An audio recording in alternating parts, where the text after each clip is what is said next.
Before we begin, take note of the following reminders. Make sure you are registered to the webinar to have your e-certificate of participation. Visit certificate.vibalgroup.com to generate your proof of attendance. Place your questions on the comment box allotted during the session and they will be addressed by our speaker later on. Share the video using hashtag learnAsOnePH as our official hashtag to our VIBAL webinars. Experience learning, ka-VIBAL? And now, to proceed with our webinar this afternoon, it is my pleasure to introduce to you our distinguished speaker today. He is a consultant and evaluator for K-12 Philippine Basic Education, the curriculum and academic consultant of Sisters of Mary. Ladies and gentlemen, let us welcome Brother Roderick M. Aguirre. Good afternoon, ladies and gentlemen. So here we are again. This is the last day of the week on our learning diagnosis training, and hopefully we shed some light on some of the questions that you have in your mind about how important diagnosis is in understanding and knowing our students, and we use this data for us to be able to come up with a better need-appropriate, learner-centered learning plans, albeit online and distance education. And today, Friday, sorry, my hair is, my hair is growing long and still getting curly and all. Anyway, so today is all about a diagnosis, a system that would help schools be able to cull together data coming from different sources of information from home and school to come up with a better way to understand our students, a holistic way to understand and diagnose the strengths and weaknesses of our students, not only academically, but all other domains that we need to consider in order to understand the status of our students. This student profiling is authored by yours truly. I designed this system a long time ago, but it's still in the process of being refined. And some of this parts of the design I already implemented with the Sisters of Mary and some other schools that I handled, but not fully though. So today it's going to be a national broadcasting of the system that I designed way back in 2014. And I hope you get the idea of this system, and you get to learn how it's done. And hopefully, if you want to know more about this, you can message me and message VIBAL. I'm still in the process of finishing the manual. I call it as the manual for student profiling, so that all teachers in the field will be guided how to use it. Don't worry, I will not. It's for free. I'm just making designs for the Philippine education, and I don't charge people for that. Okay, this is for everyone and to help the Philippine educational system, especially the teachers and the schools, be able to understand better, come up with a better system to help our students so that they become more holistic learners who are equipped to be lifelong learners. So before we proceed, I would like to present my PowerPoint presentation for this afternoon. All right, I think this one. Let me go back to the very beginning. All right. So again, those who would like to have a copy of my PowerPoint presentation, so via handout form or note form, do not hesitate to request from my mediators, Michelle and Jillian, a copy of those notes, PowerPoint notes. Okay, just to be clear, PowerPoint notes. Especially on student profiling, I cannot provide you with a more detailed handout for this because I'm still finishing the manual. Hopefully, I'll be able to finish it by the end of September, because the manual starts from preschool, which I'm going to explain later on, that the profiling begins at the stage where our students enter formal education. All right. So our title for this afternoon, which is my last session with you guys on diagnosis, and student profiling is a system that puts together or that puts together all the results of your diagnosis from your students. Monday, I gave you ways how to diagnose your students' comprehension, reading comprehension of narratives and informational text.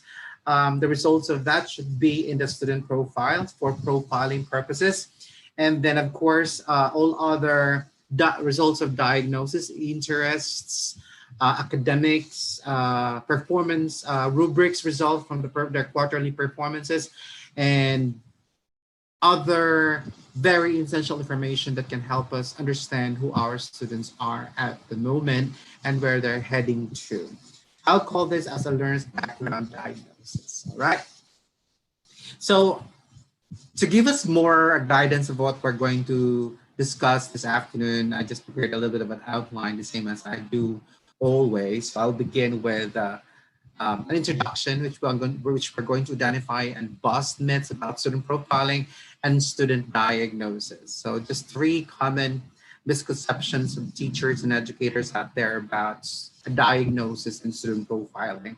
Although I know you've heard about student profiling, you've heard of student profile, but not profiling. There's a huge difference between a student profile and and student profiling. I'll explain to you the difference between a profile, a student profile, and a student profiling. Okay. Next, I'm going to present to you two student cases for us to profile. Okay, to do profiling.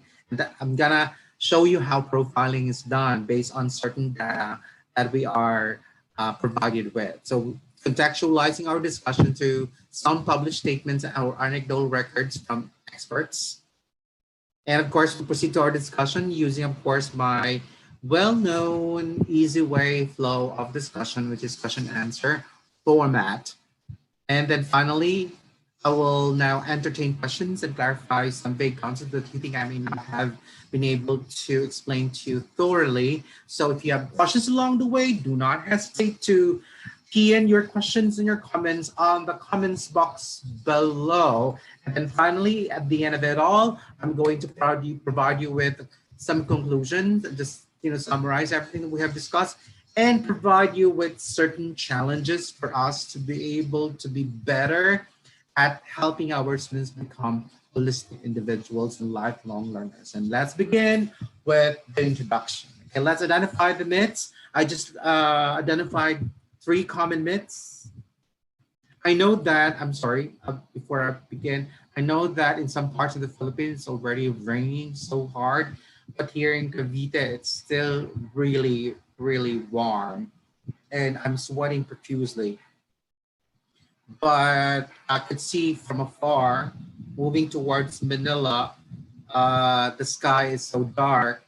Probably Manila and Quezon City is experiencing rain, and in a few hours, probably the rain will be in Cavite soon. All right, so here's myth number one. The statement says, teachers know their students and their preferences. A lot of teachers would say that I know who my students are.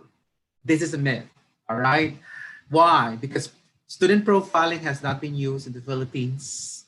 I'm not sure it's been being used or in the world, but the agencies that use student profiling, the process of profiling would be NBI, National Bureau of Investigation. They do profiling of terrorists.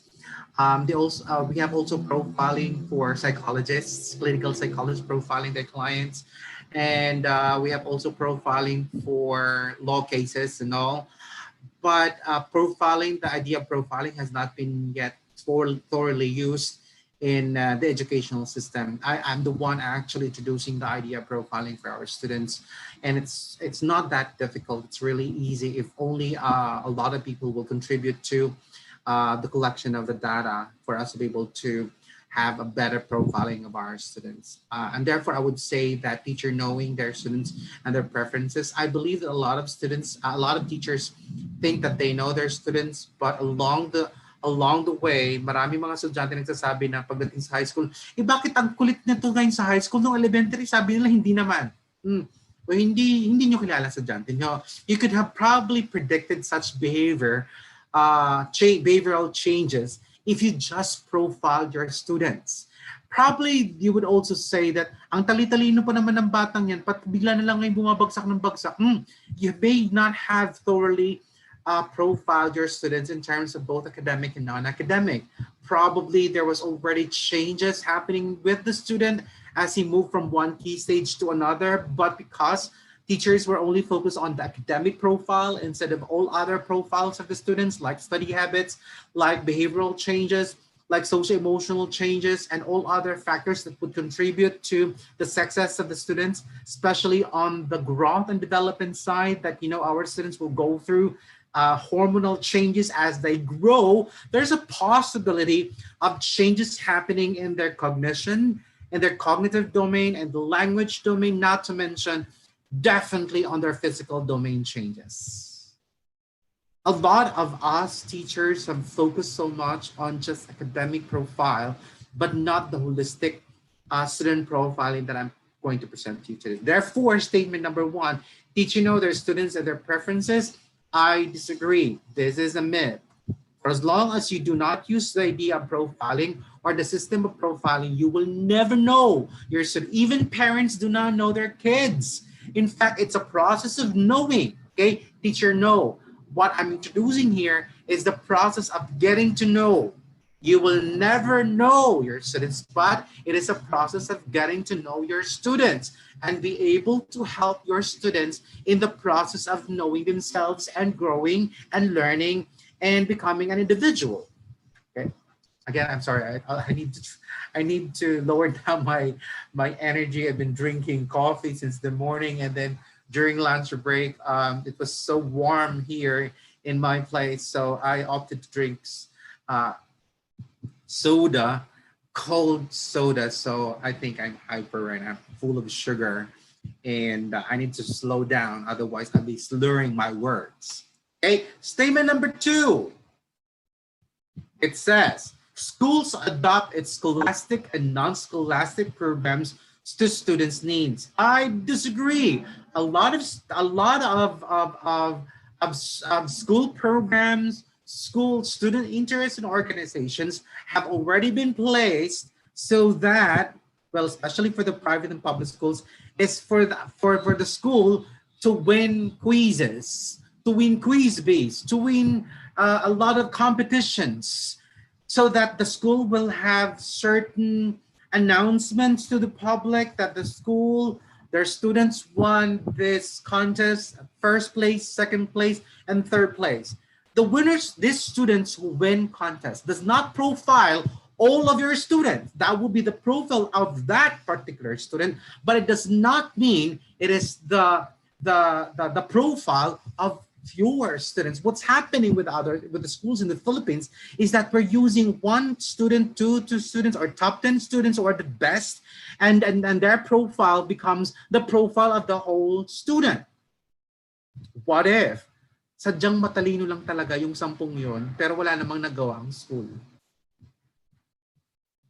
To me, contests and quiz bees, the results of which are good profile for particular students who are excelling, but it does not mean it is a good feedback of the whole school program. What I would say is, if majority, say 90% of your students, say 60 or 40% of your students came to your school with low academic profile, and then when they graduated from your school, almost 100 of them have high academic program, not just the 10 students, I would say you have a good school program, right? Let's not look at just the 10. Let's look at the whole population. And then individually look at ourselves. And therefore, statement number 2 is busted. Not one in this school in the Philippines would actually profile all the students or use the profile of their students to be able to guide students in order to achieve scholastically and non-scholastically. Okay, maraming nga nagsasabi na magaling kasi, alam ko meron kayong mga sitwasyon na nagsasabi, alam mo mga yung sudyaan na top 1 namin, ang galing talaga sa math at science. Magaling naman sa English kaya lang written, pero pag sa oral mahina. Paano nangyari yun? How can we say that a student is good and yet one component in his development was not well developed? Mamaya ko explain kung anong sinasabi natin na profile ng isang bata. for the child to be holistically developed using, of course, a student profile.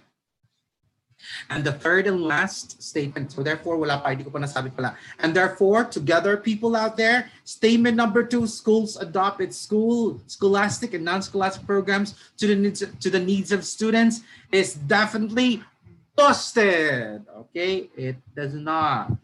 Okay, I would go for highly individualized. Okay, highly individualized learning program. Last statement. I should put my face here at the center, so I'll be looking at the camera instead of looking at the other side. Just strategically put it there in the center, so you get to have a feeling that I'm talking to you directly.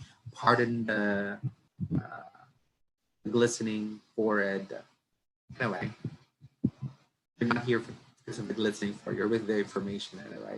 All right, statement number 3 says, face-to-face interaction is the best teaching and learning process in order to get to know the students well. This is more of getting to know your students well.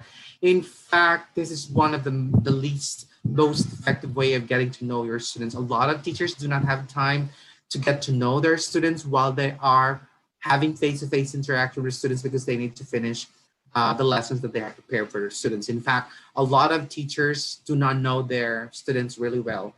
Marami nagsasabi nga, di ko ang kilala yung mga bata kung ginagawa nila sa bahay. So, in fact, there are the multiple ways of getting to know your students would be through online, like forms that you need to provide the parents. It could be a form that you provide the parents at home so that they fill out the information that you need to profile your students appropriately. Or if not, we can use the online and distance education right now using the online platforms. You can create Google documents and put there all the information that you need in order for you to profile the students. I will later provide you with the domains that you need to profile among your students so that you can actually know your students. Therefore, face-to-face interaction is the best teaching and learning process in order to get to know the students well. No, your teachers are focused more on teaching than of knowing your students. More often than not, the teachers get to know the academic achievement of their students after the first quarter or second quarter, or every after an assessment. That's when they get to know their students, but only a glimpse of who their students are. That's only the academic achievement part. That's academic profile. There are other parts of the student profile that we need to know. Para sa akin kasi, ang nagpo-profiling talaga dapat ang advisor. Okay? Mamaya ko sabihin sa inyo na kung anong dapat ginagawa ng isang advisor to profile. In fact, sa homeroom, I highly suggest that during the homeroom, doon po magagawa ng profiling si teacher. All right. Therefore, statement number 3, face-to-face interaction is the best teaching and learning process in order to get to know the students well is busted. Is a myth. Okay. Now let's proceed to an anecdotal record. Okay, so that we can, place and contextual our discussion about diagnosis using the student profile from an expert's perspective. I'm not saying I'm an expert, but I think on student profiling, I could say since I'm the proponent of that, I could say I'm an expert on it. All right, let's have student phase 1. Let's profile based on this anecdotal record. Okay, let's read. Adam is an 11th grader, okay? And whenever the teacher gives him an assignment, which is unfamiliar to him, again, which is unfamiliar to him, he argues about why he has to learn the material or why he has to do it, all right? The arguments usually last a few minutes and end with the teacher becoming upset and sending him to the resource room. When he gets to the resource room, I think it's in the library or the guidance office, the resource room teacher sits down with him and explains what he needs to do to complete the assignment. Adam starts to work without any further comment. Okay, let's profile. Let's look at how old Adam is. Adam is an 11th grader, and whenever the teacher gives him an assignment which is unfamiliar to him, he argues about why he has to learn the material on why he has to do it. Ang unang makikita ng mga teacher, ang sama ng ugali. No, let's look at first the positive side on his social emotional domain. There are 4 domains. We have the cognitive domain, and we have the language domain, we have the physical domain, and the social emotional domain. Let's look at the social emotional domain here. you could see that Adam could express his feelings, and in fact, he's being honest to his teacher. Sabi dito, he argues about why he has to learn the material or why he has to do it. Ang tingin ng teacher sa ang tingin ng teacher sa outburst ng bata ay talagang walang alam. Pero yung outburst na to should have been interpreted by the teacher that Adam is asking for support, asking for help. So what did the teacher do? Pinalis niya. Okay? Ito yung sinasabi ko na hindi natin na-train ang mga teachers natin to understand the behaviors, the behavioral manifestations of our students, to be able, ang tawag nga natin doon ay profiling. Ang profiling is based on a particular domain, we're able to diagnose the needs of our students. Ang nakita lang dito, ang sama ng ugali ng bata, sumasagot to sa akin. Wait, 11 years old na yan, may utak na yan. Talagang sasabihin at sasabihin niya ang kanyang nararamdaman. In fact, he is being honest. Probably, hindi lang niya alam kung paano sabihin sa tamang pamamaraan. Kasi nga, outburst, argue talaga. Pwede mo sabihin, anak, I know what you mean, but you don't have to argue. If you want support from me, all you have to do is to say, ma'am, please, could you please help me on this? So pwede mong hindi tinuruan ni teacher. Ang ganda sinabi ng teacher, ang tingin ko dito, ang nasa utak ng teacher, walang modo tong batang to. Sumasagot sa akin. Habang yung iba, yes, yung iba nakakaintindi. Ito nga, pag may isang batang ganito ay nagsalita sa'yo, it's a cry for help. Simple. Siyempre, hindi alam ng teacher. Okay? Alright? When he gets to the resource room, tingnan mo ang difference. So, nag-respond si Adam doon sa resource teacher as opposed to his teacher. Bakit? Dahil support lang kailangan niya doon eh. Yun lang naman. So, titingnan natin ito. Ang data na to comes from the socio-emotional development of the student. Cognitively, alam niya na hindi alam. Ibig sabihin, kailangan lang niya, di ba, cognitive domain, kailangan niya ng way of thinking. How can the child think of a way to accomplish the activity but he doesn't know it? In fact, he's being honest of his cognitive skills. Naiintindihan ko po ang instruction, kaya lang hindi ko alam kung paano gagawin. Kulang ako ng skills. Paano ba ginagawa yan? Alright? Siguro si teacher hindi nag-demonstrate. Okay? So, dito sa resource room, natulungan siya ng resource teacher. So, ano masasabi natin? Ano ang problema ni Adam? Ang problema ni Adam, one, kailangan niya ng technical and learning support from a teacher. Second, hindi lang niya siguro niyang pag-express ng kanyang emotions sa kanyang thoughts is not, positively delivered or constructively delivered. Probably he delivers his comments and his ideas in an argumentative way, not making it more democratic and more respectful to the teacher. So yun ang titingnan natin. So sana sa data na to, matutulungan natin ang bata kung ano ang pangailangan niya. Hindi, i-set aside lang natin siya. Alright? So this is what we call as profiling. We're trying to understand. We're trying to profile ano ba talaga ang problema ng bata. Ngayon, dahil nga si teacher hindi sanay mag-profile. Sanay lang siya na intindihin lang na kung magulo, makulit, walang alam. Nakahagulo sa buong klase, doon ka sa labas. Naman.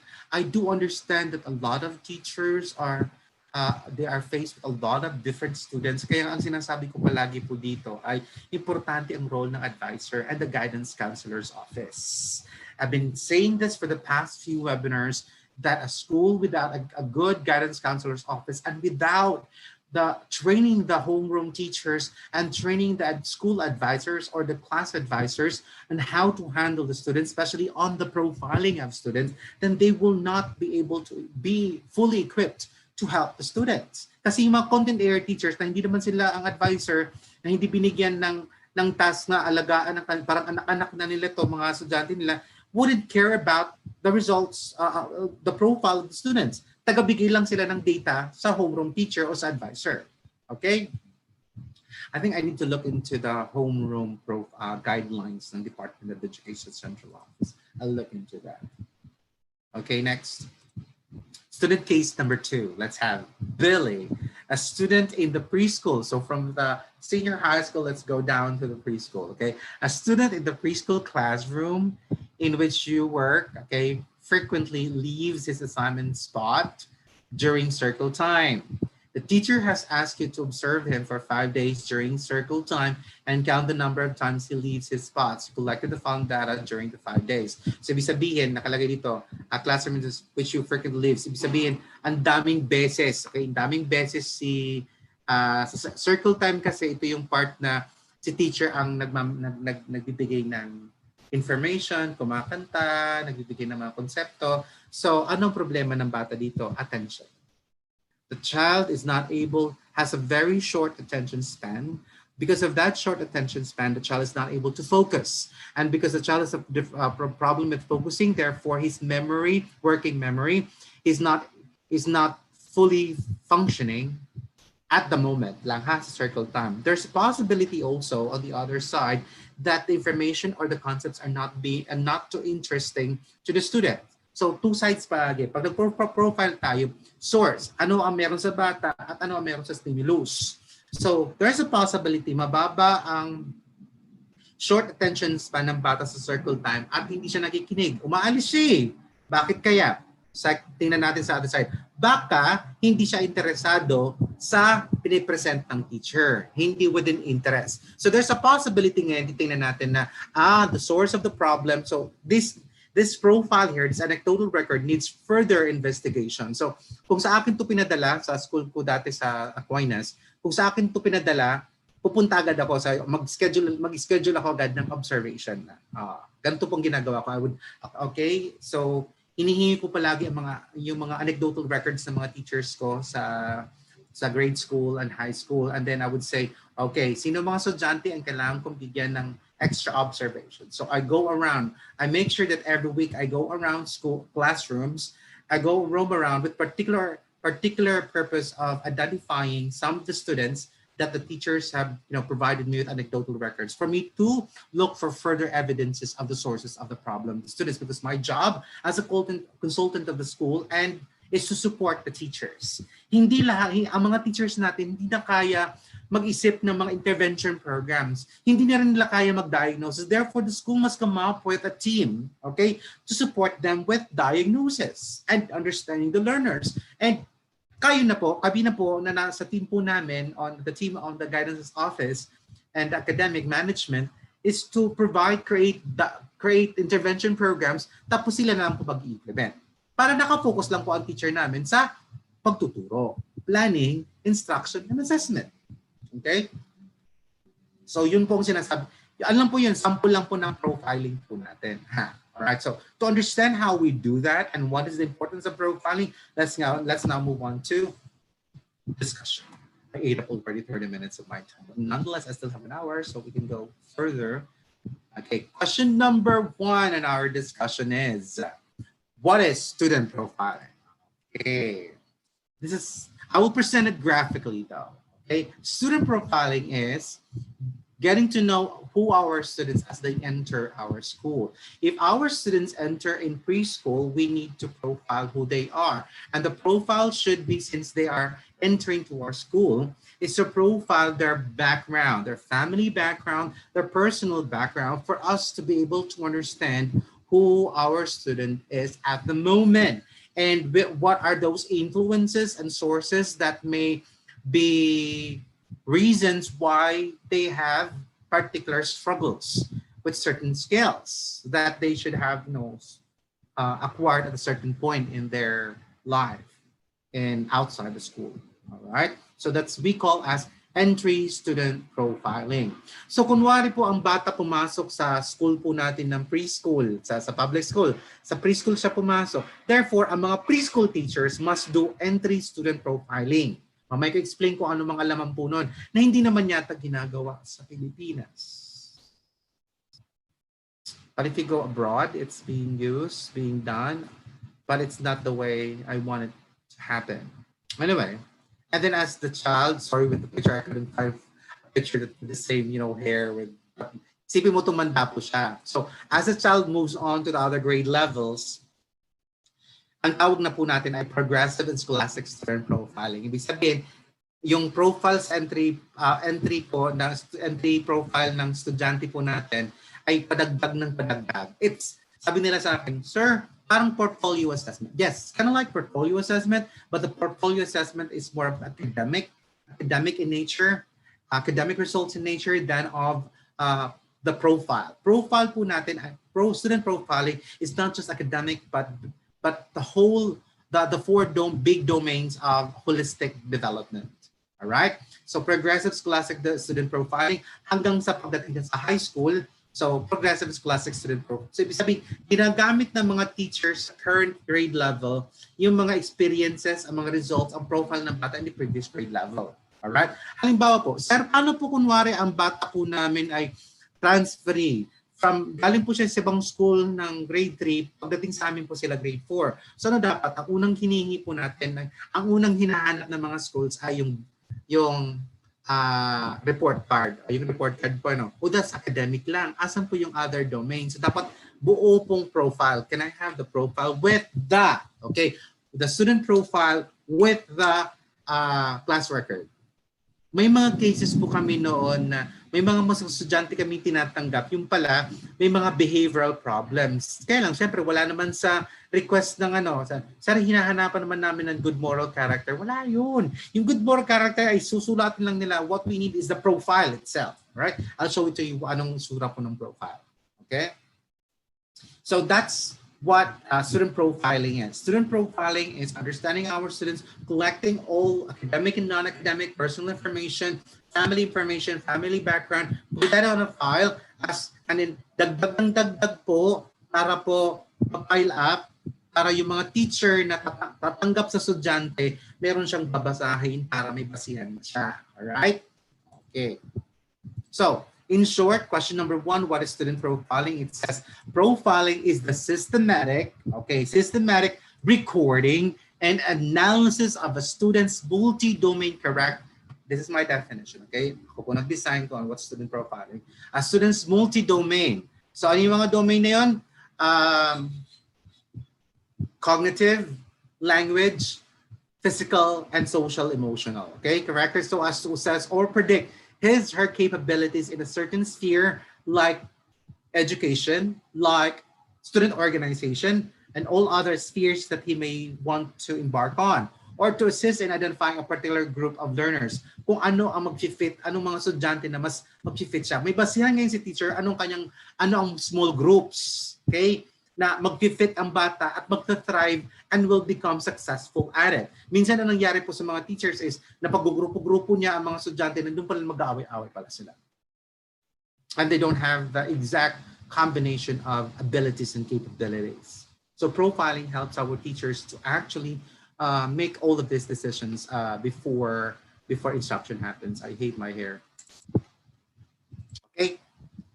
To summarize our answer to question number 1, a learner profile is a document, project, or conversation that helps teachers learn more about their students. Learner profiles may include information such as personal background, skills, strengths, interests, aspirations, and passions, like likes and dislikes, and cumulative academic data.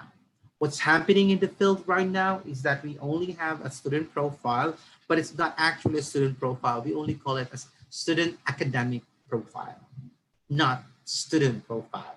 Under the student profile is their academic profile. What about their strengths and weaknesses? What about their learning styles? What about their emotional quotient? What about their intelligence quotient? Wala po tayo nun. So paano natin nalalaman na po progreso ang bata? Dapat mayroon tayong data on those. Okay? So let's proceed to question number 2.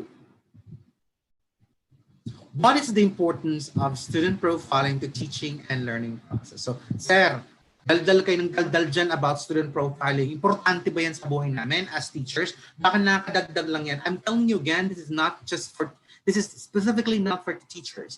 Student profiling is a system for the whole school. It cannot be just one teacher. The teacher probably provides us with academic profile of the students, but at the end of the day, it's the school who has that system to help the students, both the students and the teachers, and even parents perhaps, to understand the progress of the individual learners.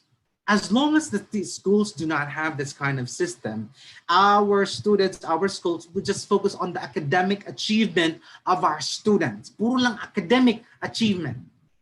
Sir, meron po kaming sports. Yeah, I know, but ang inaano lang, ang nakakapasok lang sa sports ay yung mga talagang merong mula pagkabata, ang mga magulang ay active sa sports ng kanilang mga anak. Paano naman yung wala? Diba? So here are the importance to summarize the importance of student profiling. One, of course, is we will now be able to, with student profile and student profiling, we will now be able to identify the sources of student problems. Ito yung sinasabi po natin.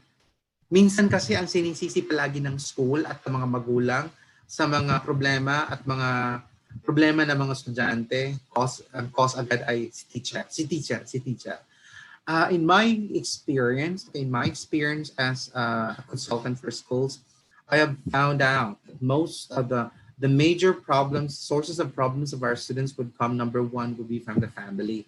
And the inconsistencies of their routines, the inconsistencies of parenting at home. I'm sorry, but I have to be honest with this, okay? A lot of student discipline problems, behavioral problems of our students, the way how they behave at school, their academic goals in life stems mostly from their experiences at home. Okay. Second would be, of course, the school environment. I would say that the school environment, does it encourage students to excel actually? Not just the teachers per se. Dapat pagpasok ng, kung gusto mo ang bata ay would like to be academically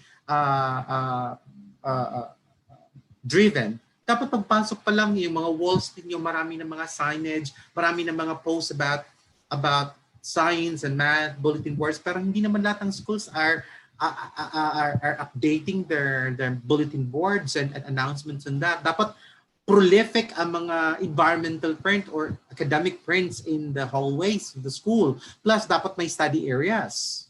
Na hindi, ang most of the schools that I've been to, kung hindi classroom, canteen, ang pinaka-importante, classroom, canteen, library. Asa ng student lounge where the students can rest and study.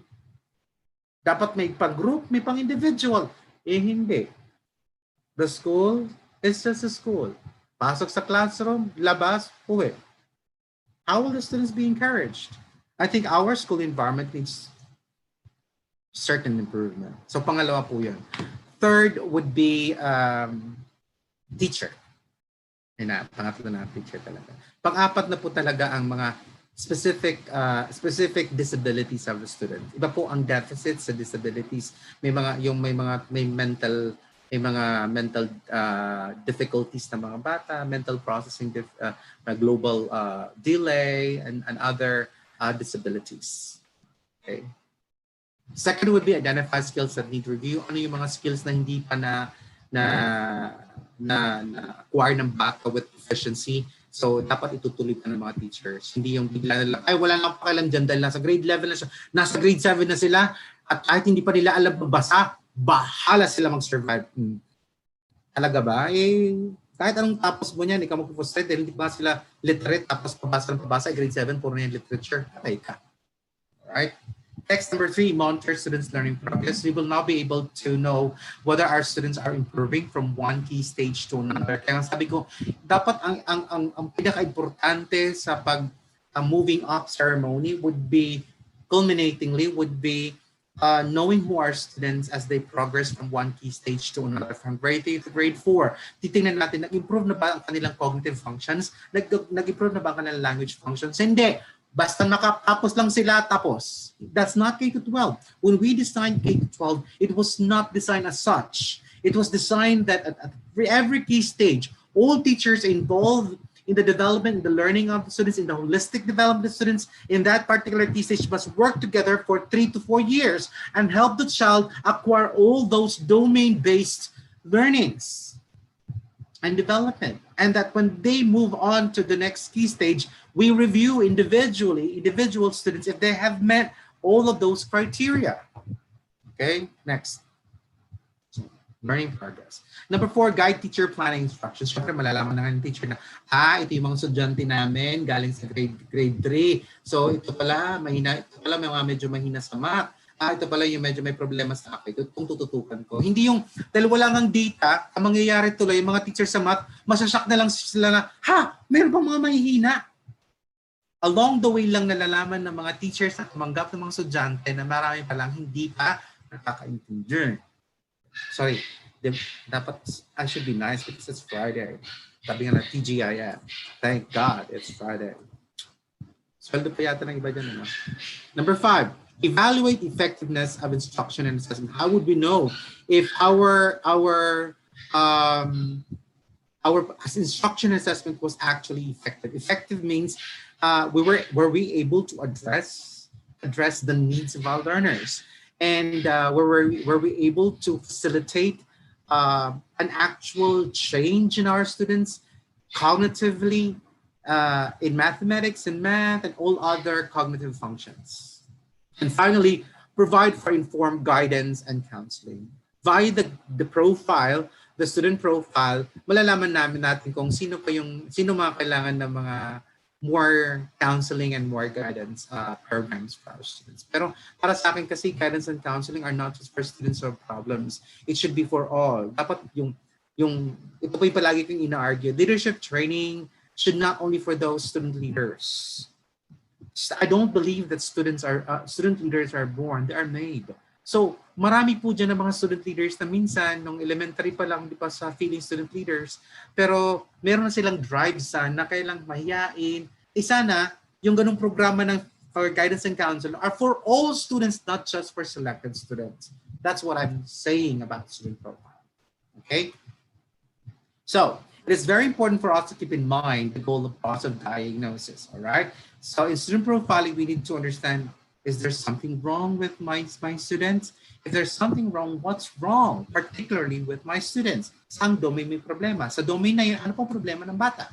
Okay, what's the hang-up? All right, what's getting in the way of learning, or are students proving what they in fact actually know? Bakit may problema? Bakit matalino naman siya, pero ba't mahiyain? Ba't matalino siya, bumagsak naman siya? All right, so we need to know, these are some questions. If our teachers are thinking about it, they are now actually delving into profiling. Pag nag-isip ka na, anong problema ng bata? Binigay ko naman, nagplano, binago ko na nga, ginandaan ko pa ano. Oh, yes, you're now profiling, pero ang perspective mo lang ay wala kang data talaga. Feeling mo lang na ito na dapat ang gagawin mo para masolve yung problema. But without proper profiling, we will not be able to really address the problems, student problems. All right, so let's move on to our third to the last question. Sorry, second to the last question. What components are to be included in the student profile for appropriate profiling? So on that note, ito na po ay mga laman ng student profile. I'm just checking the time. It's already, I still have 45 minutes, I suppose. All right, so the K-12 program will not just for the K-12 program, but for the whole curriculum in the world, wants our students to be holistically developed and viewed with the 21st century skills. Am I right? Okay. So dapat, okay. So pag holistically developed ang bata, dapat na-develop yung kanyang 4 domains. Na-develop ang 4 domains. First domain would be the cognitive development. We call them as the mental skills, right? Now we need to equip our students with the mental skills. And what we're using in the Philippines would be the revised Bloom's taxonomy. We need to help our students to remember, to understand, apply, analyze, evaluate, and create. Therefore, all teachers out there, I'm not going to say teachers, all schools out there must equip their teachers with thorough training on the use of Bloom's taxonomy, not just on assessment, but also on planning and on instruction. Ito po yung tinitrain ko sa mga teachers po namin sa Sisters of Mary na ito ang domains natin sa assessment. Kung anong domains natin sa ina-assess natin sa mga bata, dapat yun din nagre-reflect sa instruction. Ngayon, I need to know kung nag-reflect instruction mo ay nandoon mismo sa plans. That's why we created the modules. The modules reflect the mental skills that we want to be taught to our students. Kung anong tinuro sa mga bata, yun din i-assess. This is what we call as consistency of the taxonomy. Whichever taxonomy you guys out there would choose, Bloom's taxonomy, levels of thinking, dimensions of thinking, there are many taxonomies out there. For as long as it is consistently used in 3 areas, planning, instruction, and assessment, then I believe that the cognitive development of our students, their mental skills, will be gradually developed as they progress from one grade level up to the other grade levels. Okay? Sige po. So, meron po tayong mga training sa susunod nito. So, itong last na training ko po to on profiling, I just realized na ano pa ang kailangan yung training. So magkakaroon po tayo ng training on assessment. That will be probably on October na kasi next week we will have training on constructing diagnostic instruments. Okay? Kasi maraming pong nagko-comments na, Sir, tinuturuan nyo lang kami ng proseso ng pag-diagnose, pero paano gumawa ng instrumento ng diagnostic instrument? Turuan nyo kami yan. And that's what we're going to learn next week. Okay? So, Sir, cognitive development, paano namin i-assess ang bata? Saan namin kukunin ng data niyan? Makukuha po natin yan sa results ng kanilang mga assessments. Okay? That's why it's called cognitive development. So, pwede natin kunin po yan sa kanilang depende po sa school. Pwede po quarter assessment. Kami kasi sa Sister Samira ginagamit namin sa cognitive development profile ng mga bata ay all the summative tests and the quarter assessments. Okay? Tapos kasama po ang performance. So all of those assessment areas as stipulated in Department Order Number 8 Series of 2015. All right. The second domain for our profiling would be the language development domain. Na-develop na ba ang listening, viewing, speaking, reading, and writing? Definitely that should be assessed. Kumusta ang listening skills ng mga bata? Question is, have we diagnosed the listening skills? In fact, listening skill is the most required of all skills, of the language skills in the teaching and learning process. Mas maraming gamit ang listening sa pagkatuto ng bata. Sa pakikinig kay teacher, sa pakikinig sa mga videos, pakikinig sa mga online materials, audio materials, be it in face-to-face, be it in online or distance education, mas importante ang listening sa lahat ng skills. Susundo ng viewing dahil sa mga materials na pinapakita sa mga bata, mga audio files, ang mga visual aids na pinapakita sa mga bata, importante yan. This is not just the responsibility of all subject areas, but I would say that the assessment done on the language development should come from the language groups. The question is, natatransfer po ba ito sa other subject areas? Baka naman sa language subjects pa lang, sa math and sa English and Filipino, hindi na tinututukan ang listening. Hindi na tinututukan ang viewing. Wala talaga. So, do you expect your students to have good learning skills and study habits if listening and viewing are actually compromised? Sunod, speaking. Nag-diagnose ba tayo ng speaking? Hindi lang naman pronunciation ng speaking. It's only one area of the domain of speaking. What about turn takings? Ang dami po niyan. Next would be reading and writing, which is on literacy. Nagkaroon po tayo ng diagnosis on literacy. How do we actually assess our students on their literacy? Kasi mga bata, if they're kahit pag gaano katalino yun, pag hindi literate, wala rin. May mga bata po na sobrang talino, kaya lang po dahil hindi tinuruan ng pagbasa at pagsulat. Although sabi nga natin, kung matalino talaga yan, tuturuan nila sarili na. But then again, there are some skills that they need models or they need to model from.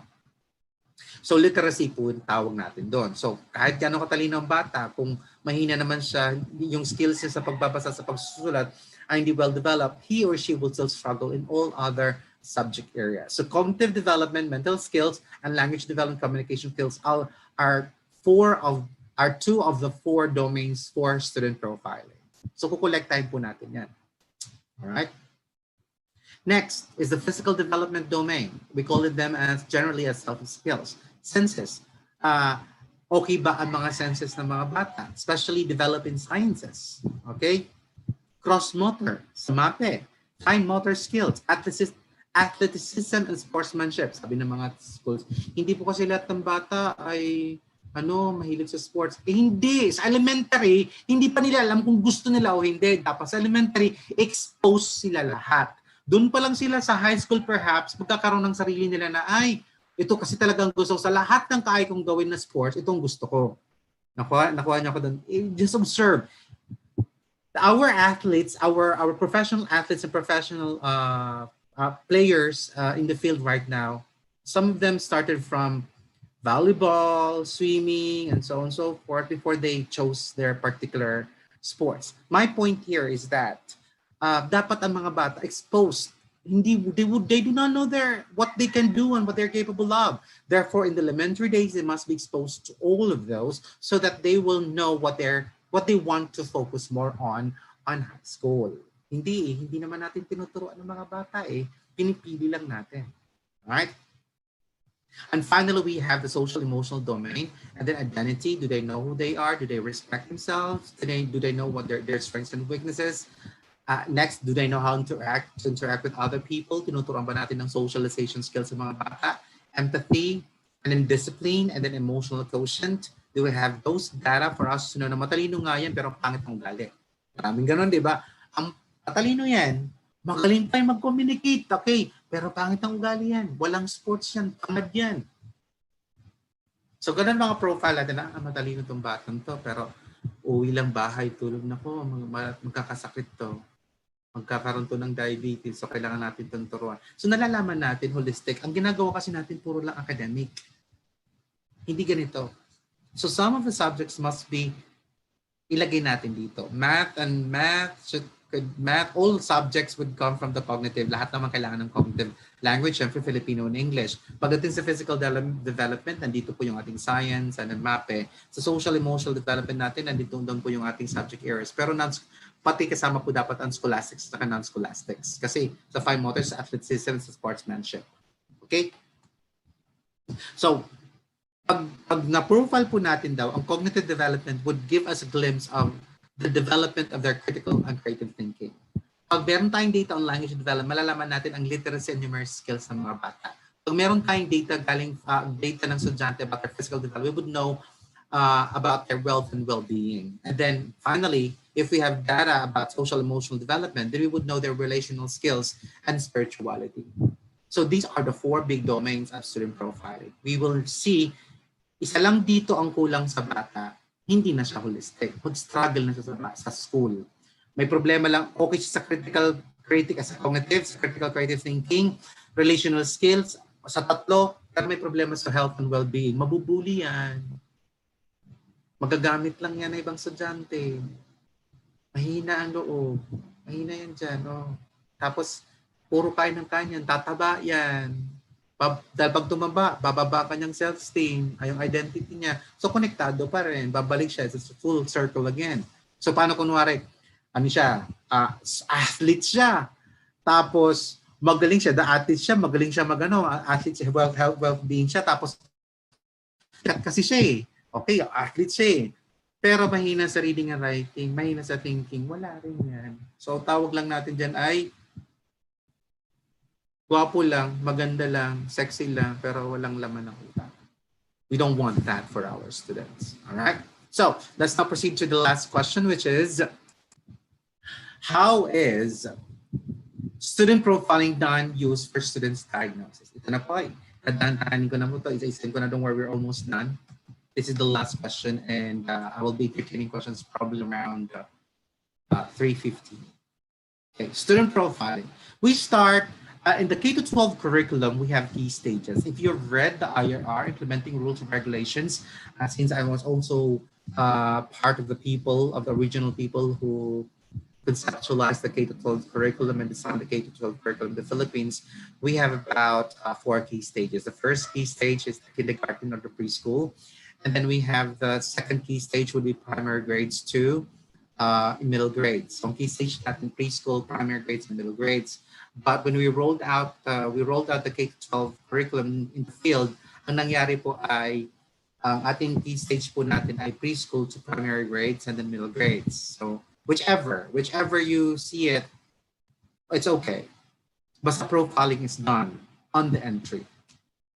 All right? So ang gusto nating malaman is, Was there thorough training, thorough development among our students at a particular key stage? So I would like to be true to the implementing rules and regulations of the K to 12 law, that the key stage one is kinder and key stage two would be primary grades to middle grades. That would be grade one to grade three.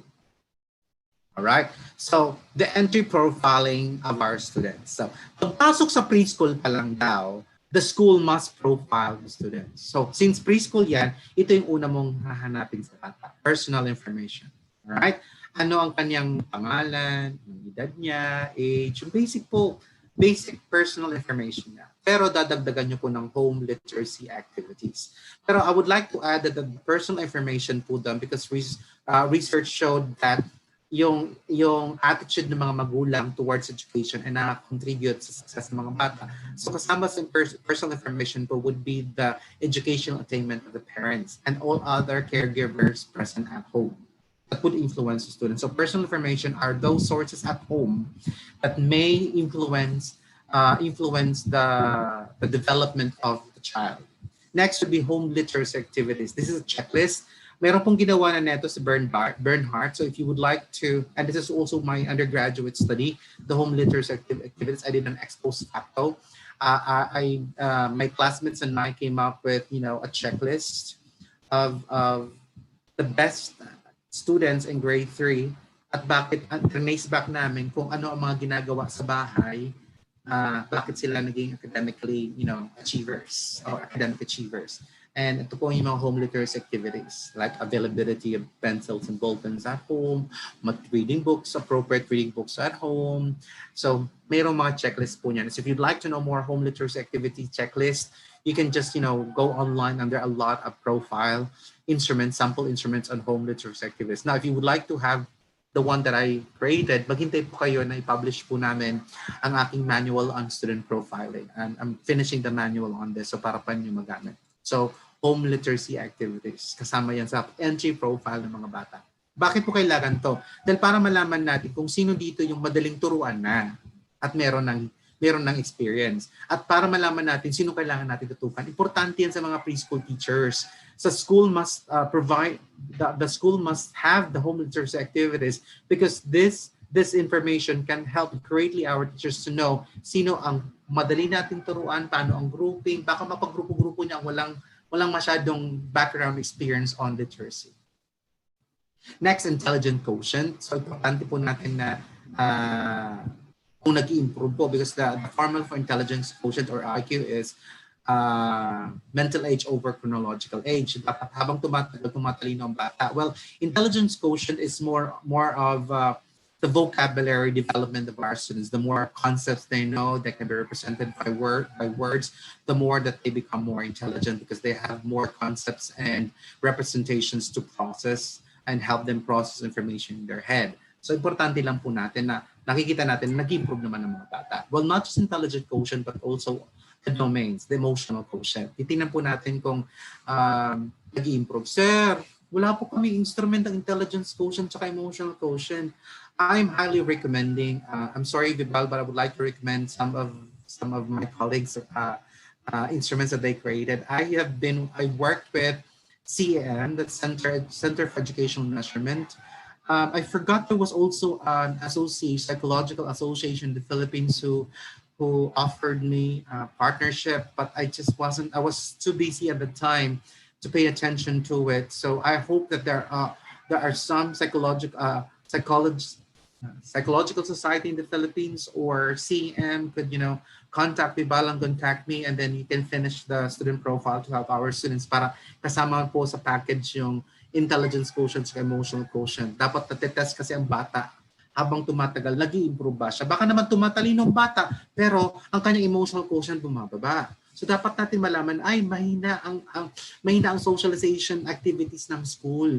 We need to know where our school is, having problems with. Well, not just school but also at home perhaps.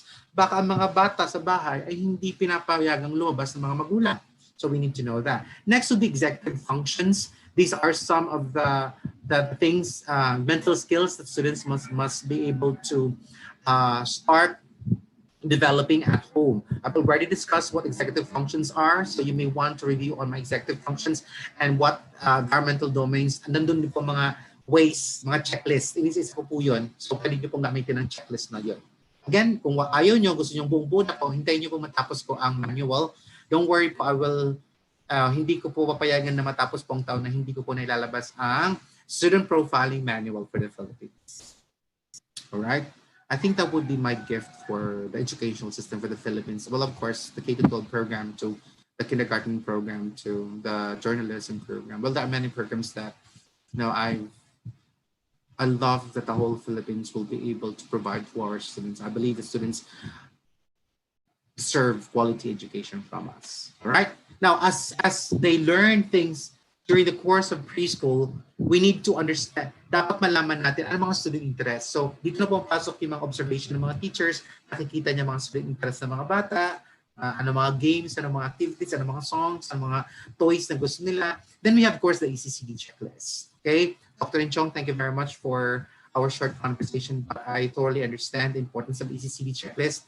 And now, kasama po yan sa student profiling ko in the entry level in the preschool. So, I'll give you a copy for your perusal and for your approval, of course, later on. Thank you very much. Then, of course, I am very particular with the learning styles of our students because I am a believer that our students have their own personal learning style, but as they move on and as they progress in the educational ladder, they must acquire all other learning styles. So, dapat malaman natin, ano na ang nadadagdag na learning style ng mga bata. Hindi habang tumatagal, ang mga teachers po natin, hindi nga alam kung ano ang mga learning styles ng mga bata natin. Palagi silang, every time na pumapasok sa bagong grade level, sabi ng mga teacher, baka ibang learning style, nai-improve ba? Nadadagdagan ba ang learning styles ng mga bata natin? Hindi pwedeng, from the very beginning, they have always been solitary learners. Hindi dapat mag-move sila from solitary to social learners, from social learners to tactile learners. Habang tumatagal, dumadami dapat, na-acquire niya lahat ang learning styles. Holistic development. Next, to study habit. Nakikita ba natin? Dahil, syempre, before preschool, wala pa yan mga assignment, wala pang gagawin sa bahay. So, hindi natin malalaman kung ang bata ay nagkakaroon ng study habit. But when the child enters school, especially in preschool, nagkakaroon ng mga additional activities at home. So, titingnan natin kung nagkakaroon ng study habit ang bata. Okay? Right. So, lahat ng information na to, isa-summarize dapat ng advisor. Okay? Ilalagay isa-summarize ng advisor ng preschool para ibibigay sana as entry profile sa mga grade 1, grade 2, grade 3 teachers. So, ang tawag na natin doon ay preschool profile. So, yung mga nakuha sa personal information, home literacy, alam, hindi naman babago ng magulang, di ba? Hindi naman babago. Unless, pwede lang po nating update ang kanilang personal information kung ito po ay merong certain relevant information na nagbago. Like, lumipat ng bahay, and so on and so forth. Wala naman siguro nagbago ng gender. Alright? Next, we have the academic profile. So, pagdating kasi sa primary grades, sa preschool kasi wala pa masyadong academics, pero pagdating sa primary grades, as they learn the subjects, they go through the subjects, magkakaroon sila ng academic profile. Sa preschool, wala pa sila ng academic profile. So, ECCD checklist lang po pinapagamit natin as per DepEd Order number 8 series of 2015 and guidelines, implementing rules and regulations of the K-12 program. So, we have the academic profile, magkakaroon ng mga subjects sa mga bata dito. So, ang kanyang results sa mga test, major test niya, papasok na sa academic profile ng bata from grades 1 to grade 3. That's why I call it primary grades. So dapat tinitingnan nila na yung information galing sa preschool kina-carry over to the primary grades. Okay? Then we have non-academic profile. Anong performance ng bata sa other non-academic? Halimbawa, ang bata ay merong silang sports program, merong robotics, and so on and so forth. Non-academic na hindi required ng Department of Education. So all other programs that the school offers, like journalism, what else? Sports program, interest programs, and we call them as student organization, student interest clubs. We will have a webinar on that 2 weeks from now. So that would be on the last week of September. We will have a training on paano ba natin ituloy mga student organization or non-academics programs of the school nakasama sa profile ng mga bata. Okay. Next, habang tumatagal sa primary grades, kinukolekta dapat ng homeroom ang mga anecdotal records ng mga bata from the grade level, from the subject area teachers. Kaya lang, maganda po sa primary grade sa public school kung self-contained dahil siya rin nagtuturo ng mga subject areas. So siya rin nagagawa ng anecdotal records. Then we have home visitation. Alright, so requirement po natin mag-home visit. Yung mga teachers ko po sa dati sa Aquinas po ay tinuruan ko sila kung paano mag-home visitation. I provided them with guidelines how to do it. So hopefully, continue po yun. So for the teachers out there po, hindi lang kayo nag-visit, dapat mayroon po kayong protocol. There's what we call as guidelines for home visitation para po preserve po ang personal data information ng mga magulang at ng mga tao na nasa bahay. At certain permission po. Basically, pinipirmahan po yan. Alright? And then all of this information will be summarized by all teachers in grades 1 to grade 3 as exit profile. Key stage po ito ha. So ito, nasa grade 3 na po sila kunwari. So move on sila sa grade 4. So isa-summarize po yan ng mga teachers or kung sino man ang homeroom teacher or sino advisor ng grade 3 na yun, siya magsa-summarize ng profile ng bata. At yun po gagamitin ng mga grade 4 to grade 6 teachers para gamitin po sa entry profile ng mga estudyante. So, ang mga teachers po sa middle grades, meron na po silang matatanggap. Sana dapat, kung nasunod lang ang K-12, may matatanggap na ang ating middle grade teachers na preschool profile, tapos pinagsama ng academic profile and total records home visitation, sinamarize na po ng mga homeroom teachers ng grade 3, madadagdagan po ang profile ng bata na primary grade profile. Dito, malalaman ngayon ng mga grade 4 teachers ano ang mga nagagawa na ng bata, sino ang mga literate, sino ang mayroong problema sa mental skills, sino ang may mga nag-excel sa sport, sino may problema sa relation, sino may iyan, and so on and so forth. Hindi yung pagdating sa grade 4, grade 5, teachers are assuming na naturo lang. Assumptions are not good. Assumptions are good as just assumptions. But we need profile. We need the student profile. Ito pong manual na ginagawa ko po, pinopose ko po ay na-embed po namin sa K-12 program. Hindi lang siguro nabigyan ng emphasis. But this is a system that the whole school should do. And nangyayari po kasi is highly academic lang po talaga mga schools natin, not highly student development. Holistic development po ang nakalagay sa K-12 curriculum. Let us be reminded of that. Not academically proficient. Our students in the K-12 curriculum we want our students that after going through the K-12 program, they become holistically developed individuals. Holistically. Right? So, gamitin po natin. So, paano po ginagawa yon? So, ang gagawin po ng mga teachers ay lahat ng teachers ng bawat key stage bago lumabas, mag-exit ang bata. Isa-isahin nila ang mga bata. Okay? Or kung hindi, magsama ang advisor po. Pwede po kasi gawin yan sa data, sa Excel. Sa cognitive, test-based lang naman po.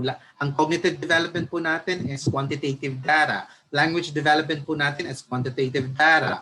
Ang ating physical development ay rubrics-based. Ang ating social emotion development, rubrics-based, analytic rubrics. So, ang gagamitin lang naman po na data ng mga teachers natin ay sa taas po natin, we have the cognitive development are quantitative, while the below po, social, emotional, and physical is both quantitative and qualitative data. So isa-summarize lang po ng teacher. Again, kung hindi nga naman train ang ating mga teachers how to use and how to call together all of these types of data, mahirapan nga naman si homeroom teacher. Hindi, ang ginawa po natin sa mga teachers ay advisor ka, ikaw ang homeroom, tinuruan ba natin mag-profile? One of the many responsibilities of an advisor is class advisor, and for a homeroom is to do profiling of students, student profiling. And I hope that all teachers at Ma'am Carol po, Ma'am Nelsie, so I'll provide you with a copy po. I'm hoping to finish this manual, not just for the whole Philippines, but specifically for the Sisters of Mary. Each sila po yung unang makakuha ng sistema na ito. So all other schools po, after the Sisters of Mary.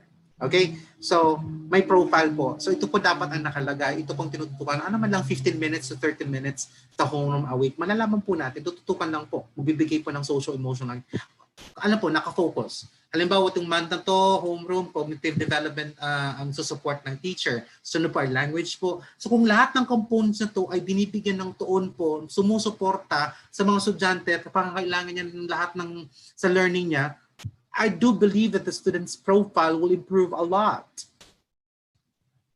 Critical thinking mag-improve, creative thinking will improve, literacy and numeric skills will improve, health and well-being will improve, relational skills and spirituality will highly improve if our teachers would do that. Okay? So kunwari, move on lang po tayo, continue po tayo. So sa middle grades po, again, gagamitin po ng mga teachers as ang ating case is junior high school, and then we have the senior high school. Entry level po dapat makuha niya. Meron po silang si grades 4 to grade 6 teachers, makukuha niya yung profile na galing sa preschool at yung primary grade profile. And then on the course of learning, maglalagay po ang mga teachers ng academic profile. Results ng mga tests, lahat po yun.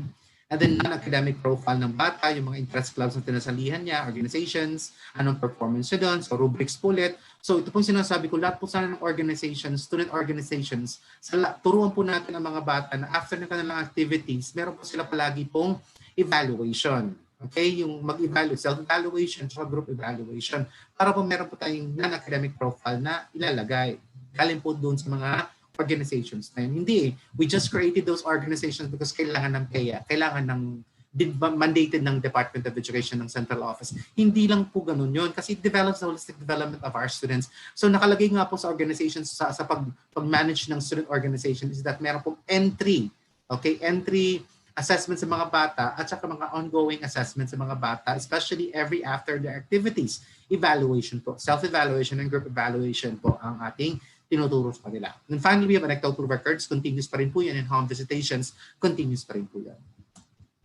And then all of this information will be summarized by all the teachers of the middle grades, preferably, of course, with the help of the guidance counselor's office and the homeroom teacher or the class advisor to summarize it so that when the students are promoted to junior high school, all the teachers in the junior high school will receive the preschool primary grade profile and the middle grade profile. Sir, paano po kung ang mga bata ay lilipat ng isang school? Requirement nga ang profile, isa-submit ang profile. So, kunwari, ang isang bata galing sa public school, lumipat ang private school. Yung profile ng bata sa public school ay dapat ibigyan ng kopya. Siyempre may kopya pa rin kayong documentation sa inyong school. So, dapat may magbibigay pa rin kayo ng kopya, hard and soft copy, to the receiving school so that they would have a continuous profile. Ang tawag po doon ay progressive at cumulative profiling of our students. Hindi yung back to zero ang bata pag lumipat ng school. Hindi dapat. Kasi ang tinitingnan po natin ay yung continuous development of our students. Alright? And then during the course of the junior high school, all teachers will contribute to the compilation of the academic profile of the students and the non-academic profile of the students, and of course anecdotal records and then home visitation. Okay? If necessary na po ito. Then finally, gagamitin po ito na exit ng mga profile na to will be summarized again by the homeroom teachers with the help of the guidance office or guidance counselor, and then will be the senior high school now teachers will now receive, before the start of the classes, will now receive the profile of students during the elementary, profile during junior high school, and then in the course of learning, magkakaroon sa academic profile, and then non-academic profile, records and home visitation para ma-beef up, and then will be summarized by the teacher, exit po niya. Then, ang mangyayari po niyan ay ideally, dapat po ang bata ay magkakaroon din siya ng kopya. So, pero mayroong kopya sa school at then may kopya din po ang mga bata, dala-dala po nila. And then ideally po, dahil wala po akong alam kung require po ito ng university, because I do believe that high schools, the tertiary level should also require student profile to be submitted to them. Ang hinihingi lang po natin ay good moral, wala pong mga ganun-ganun man halos na talagang nakita yung details ng development ng bata. So with that being said, this is the complicated process of student profiling. It looks complicated, but I believe that through this system of student profiling, we will be able to help our teachers out there to make more informed decisions as to how they're going to go about their planning, their instruction, and their assessment of their students.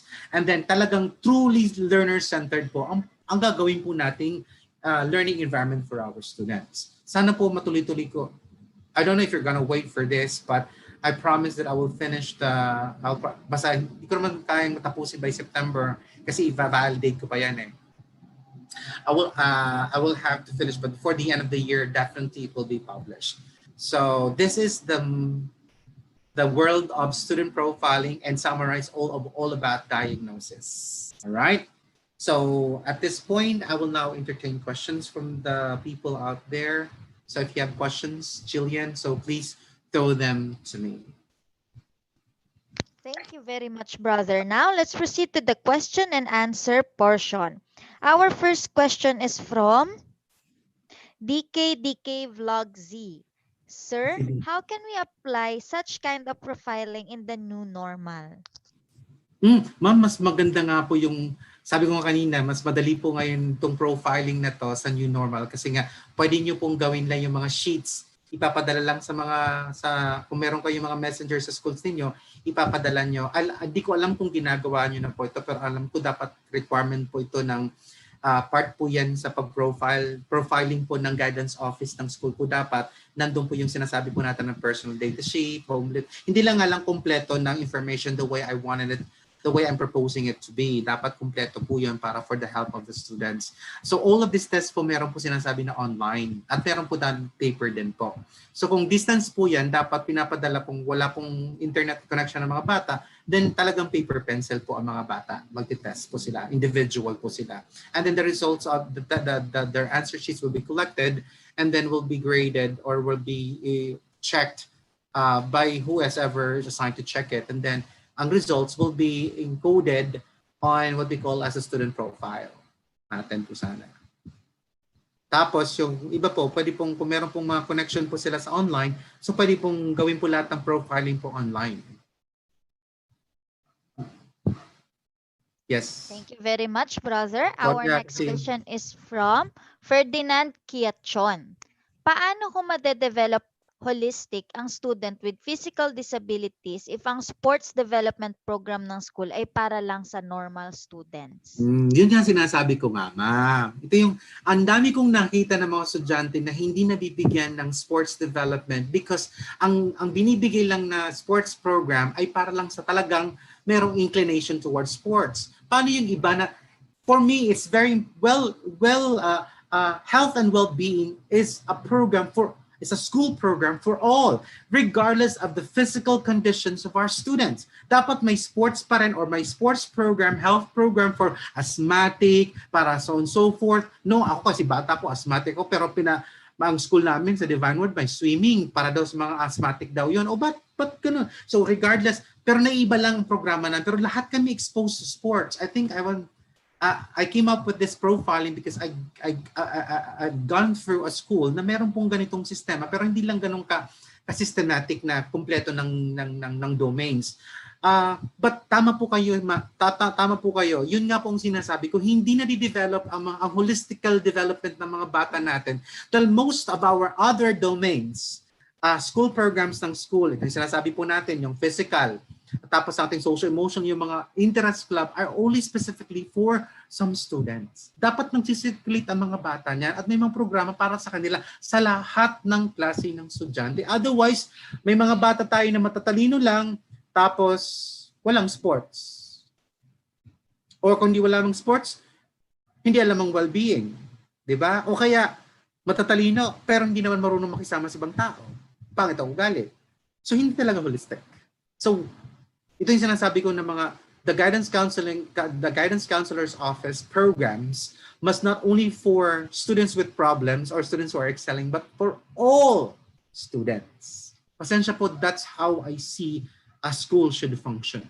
Hindi yung the school's best programs and best activities are for the selected few. Nako, I'm so against that. Thank you. Thank you, brother. And our next question is from Elohio Embrado. Good PM po, gaano po ba ka-importante itong profiling sa modular na pamamaraan ng pagtuturo? Yun nga po ma'am, nung nang-module po kayo dapat, bago kayo nagsulat ng module, pinasa na po sa inyo ng school ang profile ng mga bata para nalaman nyo, doon pa lang sa profile, sa profiling kasi nakalagay na doon yung student interest, ano ang kanilang literacy level para nalaman nyo paggawa ng modules ay ikikater ko, dapat ko kailangan pala konti lang yung words, mas maraming pictures kasi may mga estudyante ako na ang literacy level ay ito. Ay, kailangan ko pala i-modify yung activities ko kasi ito yung interest ng mga bata. Mahilig sila sa cartoons. So dapat ang mga pictures ko gagamitin dito ay so na-modify. The making of the module is now more effective dahil you have the necessary data. Basihan mo kung paano mo gagawin ang module. Ngayon po, ang basihan ng paggawa mo ng module mo is just academic. Yung learning competencies lang po at your experience, but not your learners. So I'm really sorry, people out there, teachers out there, hindi po pang learner-centered po ang mga ginawa natin mga modules this year kung hindi po natin ginamitan ng student profiles. Kung kayo po ay nasa high school, kunwari, teachers kayo ng grade 7 to grade 10, na-receive nyo ba ang profile ng bata ng elementary? Alam nyo ba sa kanila, sino ba sa kanila ang non-readers pa? I'm sorry, I'm not supposed to use the word non-reader. Struggling readers. Marami ba mga estudyante ang mga struggling readers na pumasok sa junior high school? Kung ganun ba, effective ba ang dinevelop natin ng mga materials? Wait, yung mga ilan sa mga estudyante natin na pumasok sa junior high school ang may mahina sa numeracy, sa mathematics, sa early skills ng mathematics. Bakit ganito ang complicated ang mga materials ko sa math modules ko? So, importante po talaga for teachers to receive the profile. But I'm telling you, the student profiling system is not for individual teachers. It should have been done by the school. It is a school system. Kasi isa lang po doon ay nag-contribute si teacher sa like anecdotal record, contribution po ni teacher po yun. Yung academic profile po, contribution po ng ibang teacher sa mga grades. Paano na po yung academic profile? Iyon po yung mga advisors ng mga student organizations. Home visitations po, edi po pwede pong teacher, pwede po yung guidance counselor's office. What I'm trying to say with the profile po, kung ginawa po to natin nung nagsimula pa lang tayo sa K-12, lahat po ng planning ng teacher ay learner-centered lahat. At hindi masakit sa damdamin na may mga feedback na hindi nagustuhan ng bata, hindi appropriate, walang natutunan ng bata kasi non-readers, maraming struggling readers, mababang literacy level, and so on and so forth. Ang sakit sa teacher makarinig ng kanilang ginawa, pinagpagura mga modules ay hindi umakma sa pangangailangan ng mga bata. Hindi naman kasalanan ng mga teacher dahil hindi sila nakareceive ng student profiles. Thank you. That's all the questions we have for now. Any last reminders to our viewers for today po? Thank you. Welcome, of course. I should have put there, open forum na pala, no? Okay, let's proceed to conclusions, all right? So, just statements for us to be reminded of our discussion today. What our learners require today in schools is not just academic lessons. They need a learning development system. That's a school system that helps them understand themselves, their emotions, and their mental duress or capacity or struggles, while teaching them how to build up healthy and functional relationships, as well as develop resilience and team spirit is a true form of education. Student profiling system can address all of these education aspirations, not just academic, but non-academic, social, relations, physical and well-being, all of which will be addressed at makikita po natin ano pa talaga ang pangailangan ng mga bata ng iba.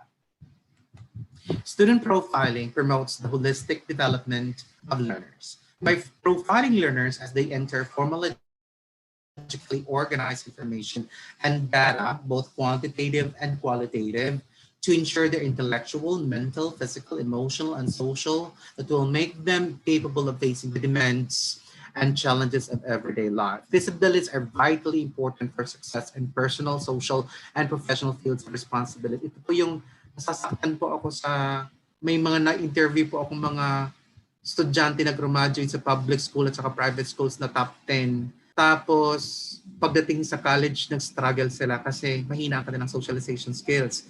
Kasi they are, solitary learners. Or some students naman pagdating sa high school, nabubuntis agad kasi mahina ang kanilang relations. Matalino nga sila, valedictorian, salutatorian, pero pagdating sa college, natatanga sa mga gwapo at mga ganda. Dahil hindi nga natin sila binigyan ng other domains development. Puro lang tayo academic. Marami rin ako narinig na graduate ng college na tapos nasa top 10 pero pagdating hindi nakahanap ng trabaho. Hindi nakapag nakapag-board, hindi nakapasa ng board. These are things that we need to look into, that our system is very faulty, that we don't have a system that that promotes holistic development and not just academic development of our students. Hindi ko po sinasabi ito ay trabaho ng isang teacher. Ito po ay trabaho ng lahat ng tao sa school. And there must be one center that focuses on this. And I'm sorry to say this, but should be under the guidance counselor's office.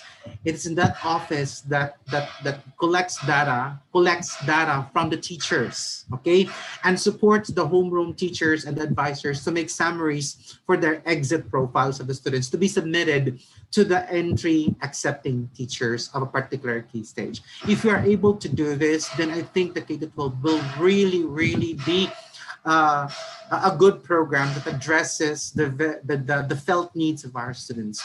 And I don't know if there are other ways we can help our teachers out there, but student profiling to me is a more holistic way for doing diagnosis. Anong gamit ng listening diagnosis? Anong gamit ng reading diagnosis? Saan natin siya ilalagay sa profile ng bata?